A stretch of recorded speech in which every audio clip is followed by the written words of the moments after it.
Hi.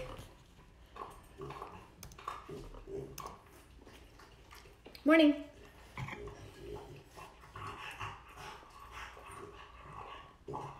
Wake up, it's Friday. Friday. So I'm sure you can hear a lot of oinking in the background. Piggy has found a bone. Let me see if it, and she is, she's going to town on it. So I have a feeling we're gonna hear a lot of snorts, oinks, and strange noises during this live. Oh, thank you. Well, I appreciate you showing up for my energy. Yeah, I've got pretty good energy. I think I drive my family crazy sometimes, but this keeps me busy to talk to you guys, so thank you. And Piggy says hello back. She has been playing with a tennis ball for about 40 minutes now and was driving me so insane because she kept pushing it underneath a cabinet, so I'd have to crawl down and get it, that I gave her a bone. So now she's just gonna oink and crunch and oink, which is good. So happy Friday, Kelly. Okay. So, have we got some people joining? I always like to give it a minute. Just take a second, let people join in, get the announcement. I think she will enjoy it. Can you guys hear her? I'm sure she's louder than I am. Sorry about that. Bill, I have a good mug for you today. Wake up. Wake up. All right, she's back to the ball, so we're in for it. But that's all right. We'll make it work. So anyway, it's Friday. We can be a little bit more relaxed, right? So today, I'm going to talk about plant-based diets. So I've had a lot of questions. Yesterday, I had one, what do I eat? You know, how do I keep myself healthy? And I know most of the time when I'm talking to you guys and I talk about what we can do and ways to lower our risk of disease, I'm always mentioning plants and plant-based diets. So I wanted to talk to you a little bit more about what that meant because it does not always mean vegan, okay? I'm not someone that says everyone has to eat the same diet. That would be against, you know, my biochemical individuality viewpoint, right? But there is a lot of research too that indicate that the more plants you eat, the better your health. So for some people, they do all plants. You know, other people may put in some meat. But I think it's important to understand the value of adding more plants because you can only improve your health by adding more. So I want to talk about some of the statistics associated with that. What does that mean? How can you even start? Like, what are the top 10 things you can do to kind of just start moving more towards plants? That's what we're going to talk about today. I am Dr. Tricia Pingel. This is your morning checkup, and it is Friday. Beautiful Friday here in Arizona. Are any of you guys getting summer weather where you are? You should be, right? Is everyone getting outside now? This is the time of year where in Arizona we go inside. We sit in our homes in our air conditioning and maybe run out, jump in the pool, you know, spend 15 minutes outside, maybe have a barbecue in the evening, or, you know, we go for walks really early in the morning, like 5 a.m., 6 a.m. when it's only 85 degrees out. I think it was 85 degrees when I woke up this morning, which was just before 6 a.m. So crazy. Probably sounds crazy to some of you. I thought maybe you're high for the summer, right? So you guys getting some good weather? Is everyone doing all right out there? Surviving, navigating, getting through life. Good. It's nice to see familiar faces. And also, before I jump into the topic, I wanted to thank all of you guys yesterday. There were so many kind comments, so many people that just, you know, you just said something nice. And so, you know, as I love to smile and make people feel warm and welcome, you guys did the same for me. And I appreciate that. That's very, very sweet. So thank you. From the bottom of my heart, thank you. 75 and sunny. Good, Bill. Get outside. So anyway, let's talk about plant-based diets. Okay? All right. So as I was saying, plant-based diets do not always mean vegan, okay? So we're going to talk about some modifications. But in general, the more plants that you incorporate, the better your health. And this has been proven by numerous studies. Most of the diets that are geared towards reducing inflammatory disease include a lot of plants. So let's talk about some of these statistics, which you may find a bit crazy, okay, and a bit shocking. First of all, the plant fiber that's found in fruits and vegetables has been shown to support the cardiovascular, gastrointestinal, and immune system. Yet, 90% of adults and children in the United States do not eat enough fiber. They don't even eat the minimum requirement. Yet it's been shown to support the main like systems that are impacted in our health crisis here, right? Crazy.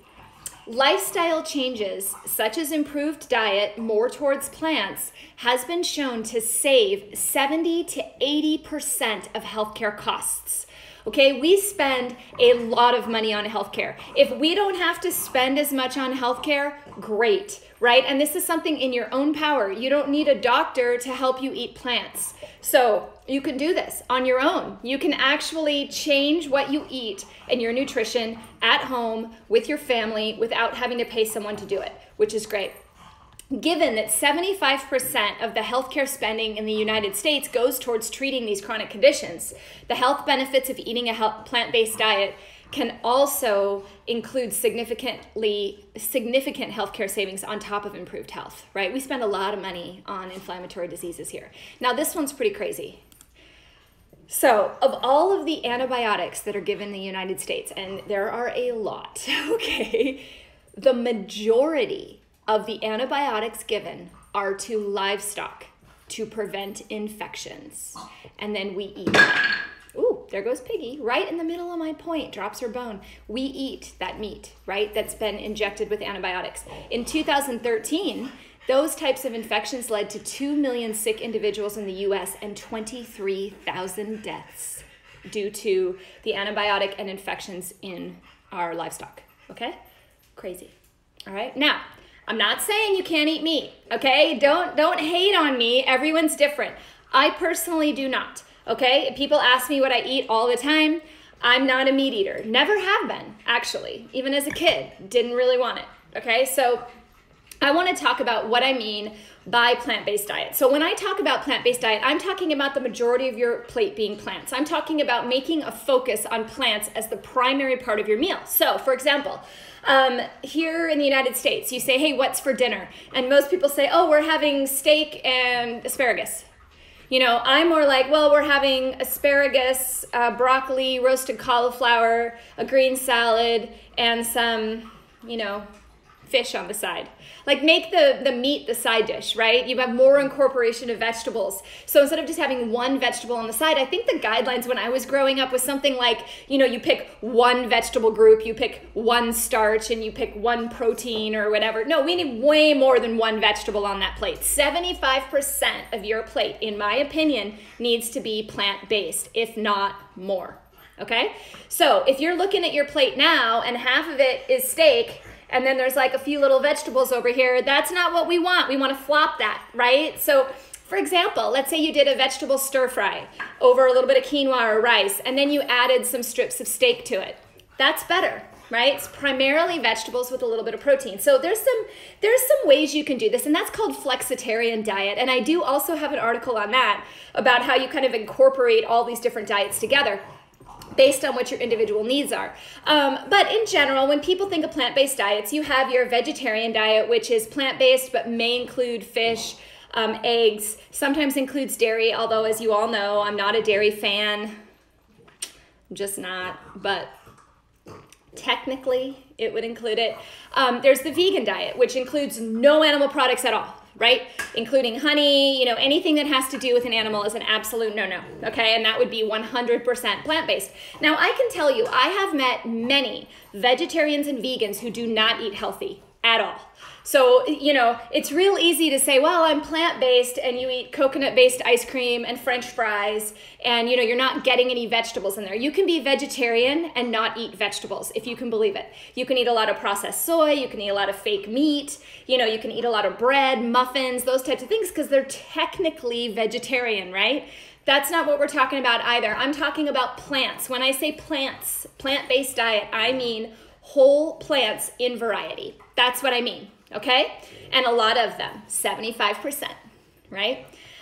So that also brings in things like the Mediterranean diet, the DASH diet. These are all things that are primarily plant-based, but may add a little bit of meat into them. And you know, the Mediterranean diet is well studied, okay? Very well studied on health benefits. And it does include some fish, some poultry in low amounts, primarily focusing on plant-based oils, plants, some grains, those types of things. So let's talk about how plants help you. You guys doing all right out there? Yeah? Going out to make a vegan breakfast? I switched it up today. I was asked yesterday what I have for breakfast, and I said I usually have coconut yogurt and some sort of grain-free or gluten-free granola. This morning I had a gluten-free oatmeal. Switched it up a little. And my coffee in my wake-up mug. I was also asked at one point what creamer I use in my coffee, and I'm going to plug something here because I love it. I use the Elmhurst hemp creamers. Love those. So if you haven't checked those out, check them out. And they're made from hemp. Cool. Hello Carolyn, no problem. We're just getting into it. People joining on late, that's okay. I repost it all, no big deal. All right, so let's talk about how plants can help your heart, okay? There have been numerous studies on this, tons of studies on this. And I'm gonna remind you of something. Yes, Elmhurst, exactly. I'm gonna remind you that 1/2 of the deaths in the United States are due to cardiometabolic diseases, such as ischemic heart disease, stroke, obesity, and type 2 diabetes. All of those have been shown to be prevented or reduced with changes in diet. Half our deaths are related to something that is helped by changing your diet. Not by taking a pill, okay? By eating right, by nourishing your body. Half. I know I'm beating a dead horse, but just think about that for a second. No wonder our healthcare costs are so high and can be reduced so much by changing our diet, right? So, not only do plant-based diets improve nutrient intake, piggy, but there is also evidence that suggests that by following a plant-based diet, you can reduce your risk of coronary heart disease by 40% and your risk of cerebral vascular disease, which is, like strokes, by 29%, okay? Eating a plant-based diet also helps with Piggy and her bone. Sorry, guys. Eating a plant-based diet also helps with weight and blood sugar control and provides metabolic and cardiovascular benefits, such as lowering blood pressure and lowering the buildup of plaque on the artery walls. Okay, and these are the things that cause us to have severe outcomes of these diseases, right? Heart attacks, strokes, blockages. These are not good things. So if we can reduce that with plants, let's do it. Right? And I'm going to tell you how. Don't worry. I'm going to give you some steps. So bear with me. There was another couple studies following people who were on the DASH diet and the Mediterranean diet, which are primarily plant-based diets. They do add in a little bit of meat. They have been shown to be associated both with prevention and treatment of hypertension. So if you have high blood pressure, whether you're on medications or not, you are going to benefit from eating more plants. So if you're one of those people that just has your one vegetable on the side, we need to learn how to branch out, right? We need to keep moving forward with more plants, okay? And that's plants. Consider plants at breakfast too. There's nothing wrong with that, folks. Add plants to your omelet, right? So, following a plant-based diet has been the only type of diet shown to reverse coronary artery disease. The only plant-based, that's the only one, okay? In research, from PubMed, studies, not just from me. Now, in order to gain these cardiovascular benefits, you can't be a bad vegetarian, okay? You've got to be a good one, meaning that you have to incorporate fruits, vegetables, legumes, some sort of grain. It doesn't have to be a lot. Sometimes there's too much carbohydrate there for some people, but a little bit of quinoa or a little bit of anything that gives you those minerals with minimal meat, minimal poultry, minimal dairy, and other animal products. That is how you get the benefit from it. So I'm not saying never, but I'm saying pay attention to the plant component more so than the meat component. We're not having chicken for dinner. We're having Brussels sprouts for dinner with a side of chicken, Make sense? Yes, this does include fruit. Now, fruits are not all created equal. Everyone's different, guys. Like I said, sometimes I have a hard time with these topics because everyone is so different. We can't apply the same diet to everyone, but we do know that plants in general have a health benefit. So if you're someone who has really high blood sugars, you may have to limit the fruit component of that, or choose your fruits very wisely, right? Or choose your grains very wisely where others may not. But at any rate, plants are going to show some sort of benefit in reducing inflammation. So you can play with that. I really like... so I saw your question. That's why. Yeah, it's all good. I prefer adding berries. That's kind of where I go with fruits if unsure. Last night our recipe was a vegan black bean taco, and in the black bean mixture we added mango. So we were doing mango with black beans, right? And then there was a salsa with mango and avocado. So it was like a mango, avocado, onion salsa, and then within the black bean mixture, heated those up and mashed some mango in there as well. Added a little bit of sweetness, but also added a little bit of fruit with a ton of health benefits. If you have seen my live on mango, mangoes are amazing. I mean, they have so much nutritional pack. So most people would think, well, let's just do black beans. And I say, okay, well, how else can we add more plants in there? What can we mash it with? What can we mix in there, right? So it doesn't always have to be onions, peppers, in that type of food. In a taco, you can absolutely use fruits. Like, why not, on top of the avocado. And avocado blends with everything. So you can come up with all sorts of fun salsas there. So yeah, it was great. It was a one. And then we did cabbage, some cabbage shreds on top of that, and a little bit of vegan cashew-based sour cream, which was great as well. So, oh, good. Did you eat the mangoes that you bought? I see someone bought mangoes after my last live. Did you like them? They're good. Mango's great in a salsa. If you take like a little bit of lime juice, like if you cut up mango, add some like red onion, maybe a little bit of jalapeno pepper and some lime juice, and mix it all together and let it sit. You can put that on everything. You can put that on salads, you can put it on tacos, you can put it in burritos, you can put it on sandwiches. I mean, I do that all the time, and that's a nice wide variety of nutrients in there as well, and very easy if you get kind of bored of just eating mango by itself. You can also blend mango up in smoothies, which I think is where most people start, but it really is great to mix in as like a little salsa type thing, okay? Little tip. Okay, back to plant-based diets. So they're helpful in heart health as we just talked about, also in cancer prevention, which another huge problem, right? In our healthcare, we have a lot of cancer developing, and we have a lot of external toxins, right? We just do, in our air. So research has shown very strong evidence that supports a plant-based diet and cancer prevention. Numerous studies have shown that a variety of fruits, vegetables, legumes, nuts, seeds, and spices will reduce the risk of one or more types of cancers. So eat them up. Gut health. I had a couple questions yesterday about leaky gut. I'll have to come back to that. I think that would be a great live.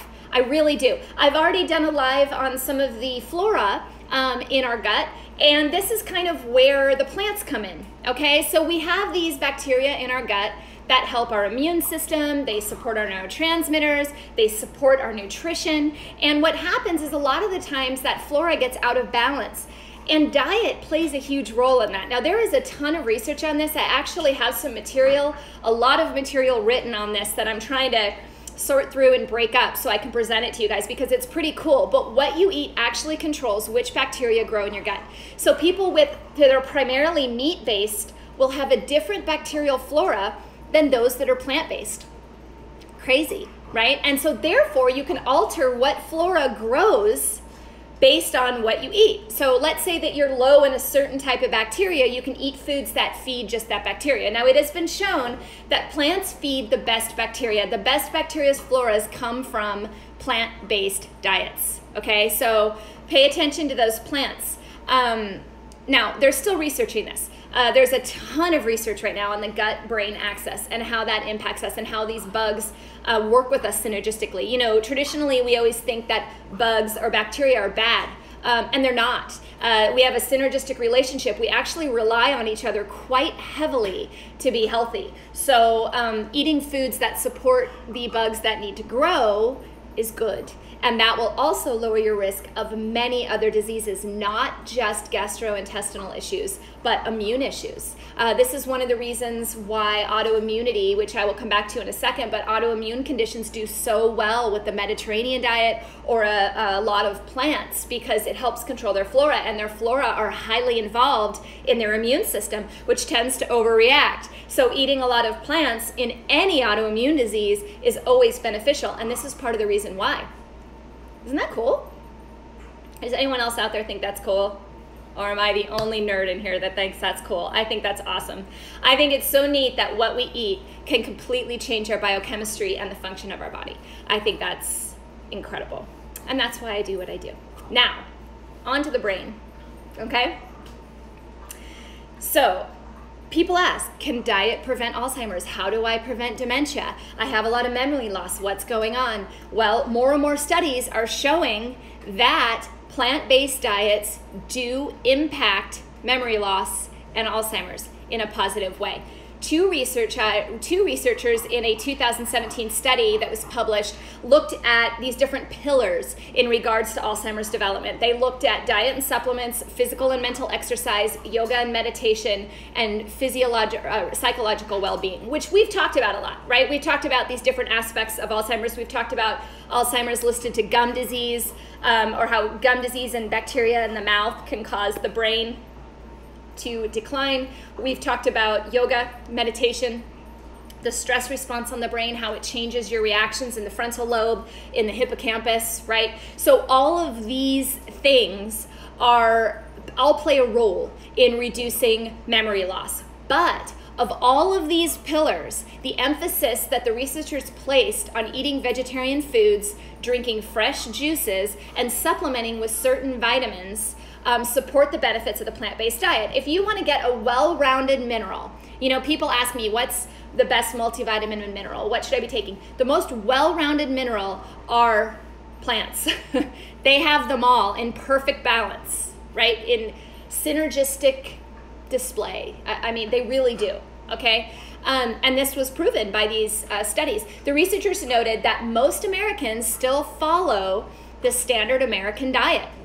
Okay, and the US government has estimated that 75% of Americans do not eat enough vegetables and fruits.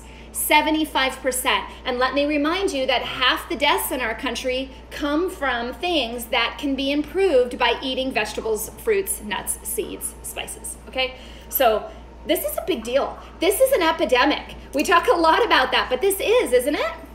It is. Oh, Piggy. She's having a blast back there. Meanwhile, the researchers also noted that studies have shown that those who eat a whole food, plant-based diet have demonstrated the least decline in their cognitive function. Additionally, those who make change to mostly plant-based diets can both slow down and possibly reverse memory loss. Okay? Pretty cool. Okay? In fact, they were looking at the Mediterranean diet and the DASH diet, and they both showed promising results in improving cognitive function. So I have a question about steaming versus microwave. Oh, steam for sure. Yeah, we don't have a microwave. We got rid of it. But what we did buy was a steam oven, and I love it. I absolutely love it. Best purchase I've ever made. You can reheat things just like you would in a microwave, but it reheats them with steam. You can steam, you can bake, you can convection bake. Yeah, absolutely love my steam oven. Do not miss the microwave at all. Maybe it might have been like 2 or 3 days where we had this instinct to go to a microwave, and then after that, I don't think my husband and I even thought about it. The only thing that we run into is if we wanted to make microwave popcorn, which we don't. We make it from the actual, we have a popcorn maker. So I'm told that's the only thing. Okay. I'm told that's the only thing you can't make in a steam oven. Sorry, I was reading comments at the same time, trying to catch up with you guys, All right. weight loss. No, let's talk about diabetes, then we'll talk about weight loss. Okay. Where do you purchase a steam oven? Appliance store. We went big because we cook a lot, so we went with the Wolf steam oven, which I love, but there are multiple steam ovens. There are even countertop versions that you can get. Just Google it. Okay. Diabetes. So this is a big one, right? We talked about diabetes a couple weeks ago. We talked about how much it's impacting our country, how it's linked to a lot to our diet, our lack of exercise, obesity, heart disease.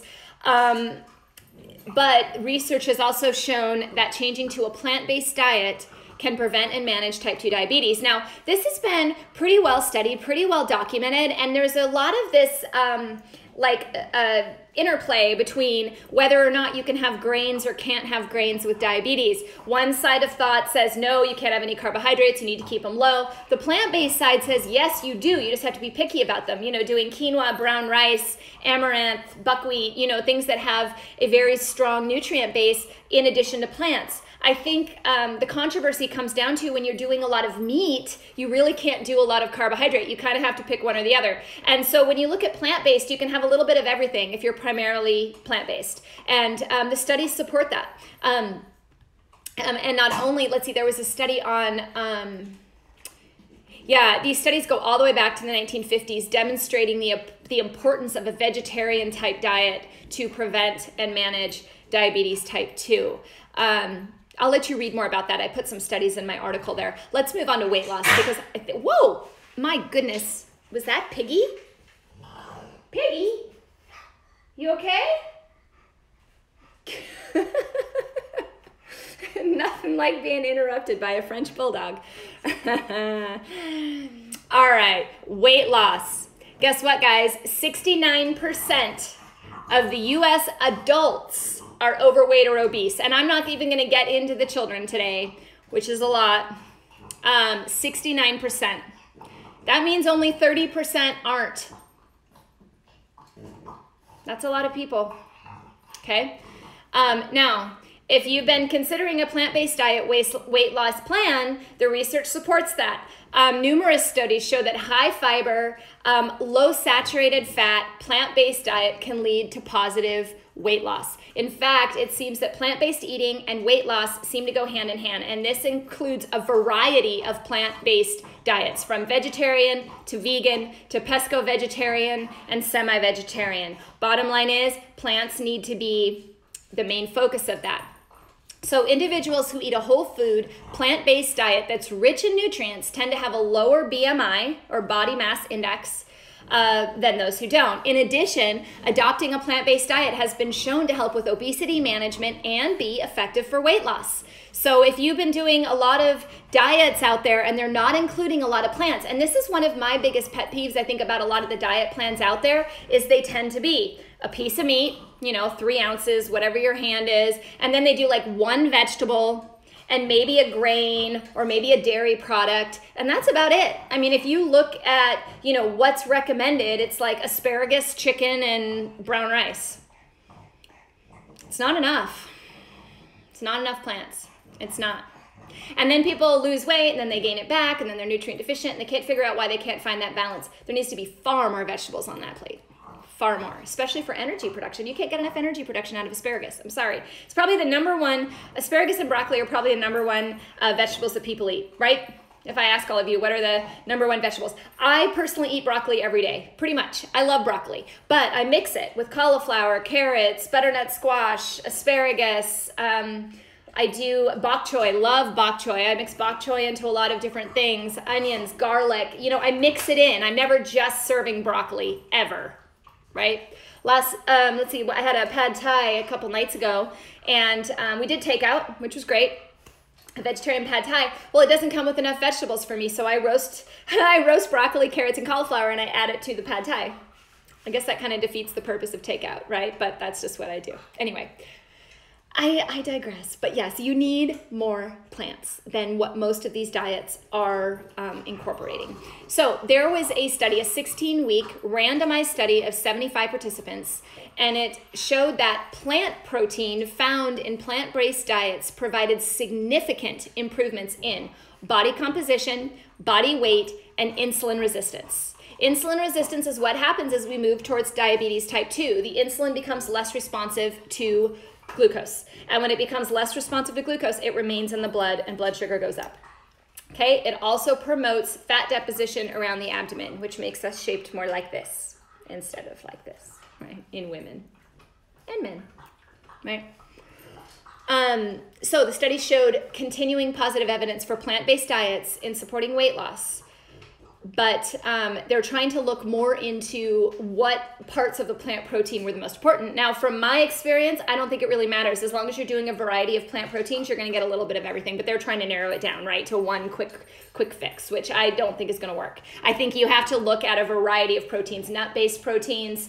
You know, pea has a lot of protein, looking at different grains like quinoa. Quinoa is a grain, but it actually contains a very high amount of protein plus a ton of vitamin and minerals. I usually don't deter people from it ever, okay?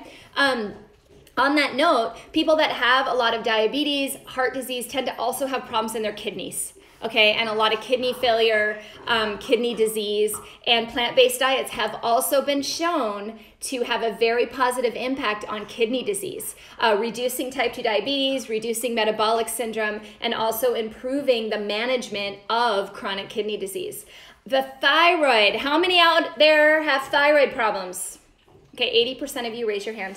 Yeah, right? 80% of you, pretty much, have some sort of thyroid condition. I mean, it's prevalent, right? Plant-based diets have been shown not only to help hypothyroid, but also hyperthyroid. So low thyroid function and increased thyroid function. They have also been shown benefit in any autoimmune disease. This includes Hashimoto's thyroiditis, this includes Graves' disease, and this includes lupus, rheumatoid arthritis, Sjogren's, scleroderma, you name it, okay? If it's autoimmune, plant-based diets will help for a few reasons. Number one, you need more mineral support for your immune system. Number two, you need those gut flora, right, that we talked about earlier. You need a good pH balance. You need a good, strong immune system to understand the differences between whether it should overreact and underreact. So this is a very important aspect.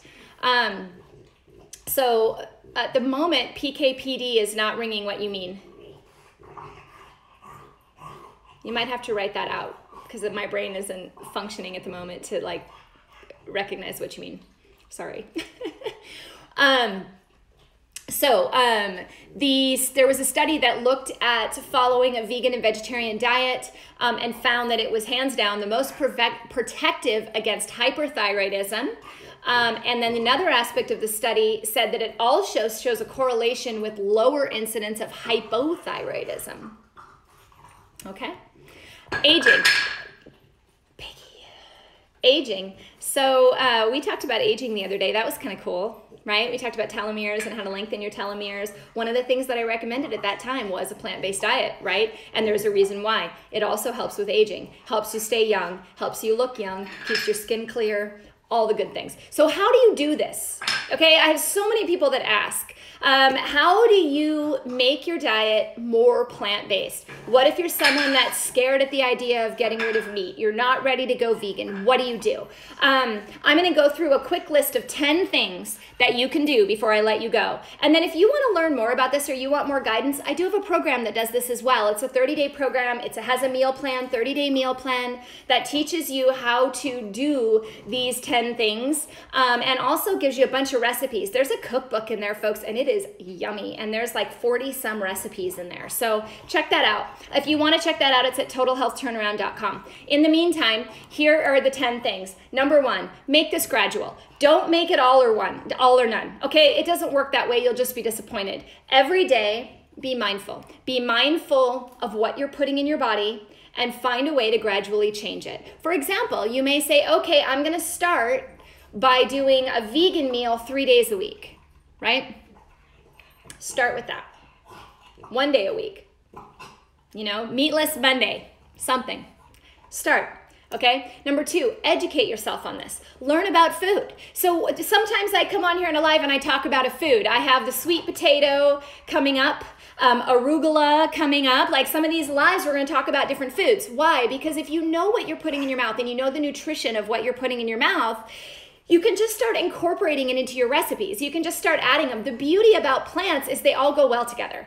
You can add any plants together, depending on what you find in the grocery store, and it'll pretty much work almost every single time.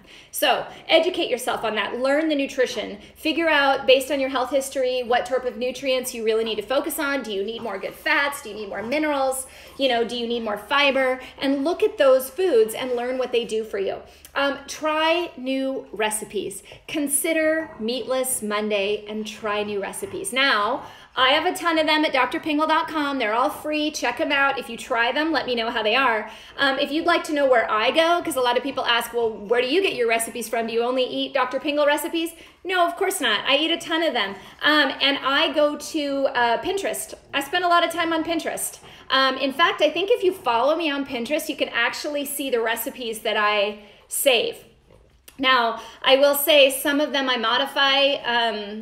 You know, sometimes I'll save one that has dairy, but I'll sub almond milk, you know? So I don't always do them as is, but I have a ton of plant-based stuff in there. Certain people that I follow that produce amazing recipes. I have cookbooks that I absolutely love. So just start to work on one meal a week.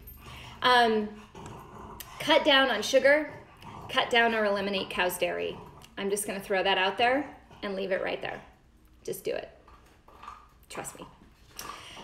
Cleaning out your cabinets and refrigerator. If you go into your cabinet and you're full of processed foods, ditch them.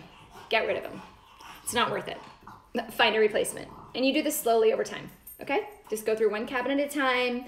See what you normally eat. Take assessment. What do you normally have for breakfast? Look at what you have for breakfast and slowly make an incorporation of having better breakfasts. And then the next time, move on to lunch. What do you normally have for lunch? How could you improve your lunch? Breakfast ideas. There are a ton of chia puddings. I don't know if you've ever tried chia pudding, but yum, okay? Look up chia pudding.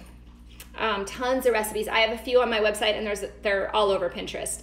You can make it the night before, you know, overnight oats. You can do, if you're doing eggs, you can do eggs, but incorporate vegetables into it. Doesn't have to be eggs and potatoes. It could be eggs, you know, filled with 5 different vegetables in an omelet or something to that effect. I often will serve salad on the side of an omelet instead of potatoes when you go out, things like that. Refill your kitchen with whole foods. Learn about more foods. If I say something and you're like, what is that? What is quinoa? Look it up. Just look it up. Check it out. Try it, right? So eat more fruit and things for dessert instead of actual desserts. I do encourage you, if you're trying to go plant-based, don't bombard yourselves with muffin cakes, pies. They're great. That's a bad vegetarian, okay? You make the best chia pudding? Good, send it my way. I'm in. Anyway, so I did put on my website under this article, I have a plant-based grocery list. Things to consider when you go to the grocery store, things to stock up your kitchen with. My program also does that. It gives you a staple list and a shopping list for all the foods we make. And you know what? All it takes is a little bit of consciousness, just learning how to cook plant-based. You can always add chicken, you can always add egg, you can always add steak. That's easy. But learn how to make the plants. Learn how to do the base as a vegan meal, and then you can add something on the side. You can add some fish or something if you really, really want to, right? So that's what I suggest. But the base grocery list comes down to certain grains, vegetables, legumes, berries, nuts, seeds, fermented foods, certain spices that have amazing benefit like turmeric, ginger, cumin. We talked about a bunch of different herbs which you can incorporate into cooking. Nut milks, you know, just kind of take a look at my list and just start slowly incorporating this in. So the bottom line today is, guys, the more plants you eat, the healthier you're going to be. So do your best. Try to add in some new things. I love questions about this, so if you have any questions about any particular vegetables or how I make them or anything, shoot them below. I'm happy to answer. I really am. I think we have to learn together. We have to learn how to eat better. But the bottom line is, if I can be any part of reducing the deaths in America or the chronic disease in America or reducing healthcare costs here by just teaching you guys how to eat, that will make my day. So try to go try some vegetables, try to incorporate Meatless Monday or something, and let me know how it's going. And if you really want a focused overhaul on your diet and to be guided through it, check out Total Health turnaround.com.